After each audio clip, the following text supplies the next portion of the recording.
Greetings of the day.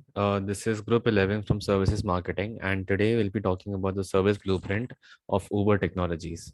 Firstly, what is a service blueprint? A service blueprint is a diagram that visualizes the relationships between different service components, such as people, props, that includes physical or digital evidence, and processes that are directly tied to touch points in a specific customer journey. Now, I'll be briefing a little about about Uber and what Uber does. In March 2009, Kalanick and Camp, along with college buddies Oscar Salazar and Conrad Whelan, create the Black Car Ride Service model that would ultimately become Uber Cab. In October 2010, Uber Cab is renamed Uber, and the company shares $1.25 million in capital funding to expand. In May 2011, Uber rolls out in New York City. 6 months later, Uber launches in Paris. In December 2013, Uber drivers join up to file a lawsuit against Uber, looking to be designated as employees and not contract workers. It is the first of multiple showdowns between drivers and Uber. In August 2014, Uber introduces Uber Pool, a ride sharing model that enables riders to pool their rides and split the fare between multiple parties. In April 2015, Uber Eats is launched in Los Angeles, Chicago, and New York, giving consumers the Uber experience with food delivery. In May 2019, Uber goes public on the New York Stock Exchange with an initial share price of $45 and a market capitalization of $75.5 billion. Now I'll be moving on to the service blueprint of Uber. Firstly, under service blueprint, the first thing that comes under service blueprint is for Uber is the physical evidence that includes the appearance and scope of use of Uber application. Then comes the Facebook page, emails, website, and internet forums. Collaboration with charities, which gives Uber the identity of being more than just a ride sharing service. Then comes the media, which includes news outlets reporting on its newfound success in the market. Then comes the quality of driving and does the customer looks relaxed or not.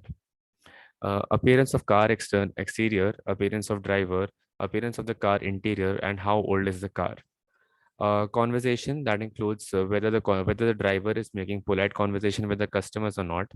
Then comes receipts emailed to customer via Uber. Then the rate and review request displayed in the application once the ride is completed. Now, from the customer's forefront, the customer needs to first download the Uber application. Then they need to register themselves as a passenger and connect their credit card, UPI IDs, pay wallets, or use cash. Then they can request a pickup. They receive a text message when the car is approaching. And after that, the ride is commenced. Once the ride is completed, they pay for the ride and they rate the driver and the ride accordingly.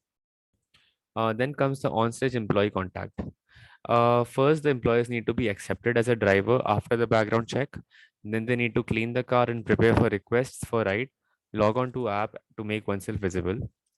Uh, Greet the passenger and ask for the preferred route. Ensure whether the passenger gets to ensure that the passenger gets to the destination safely, and then they receive their payment. The backstage employee contact includes creating a passenger profile and validating credit card account or debit card account. Then they identify the location of the passenger. They send text messages displaying waiting time. Then comes the confirmation of the destination as previously entered by the customer. Then they receive the notification of end trip to start the payment process.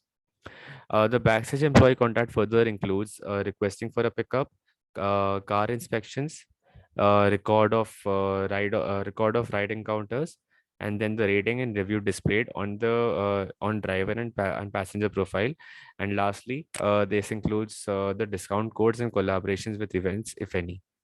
Thank you. So this was the service blueprint for Uber, and that is it from our end. Thank you so much.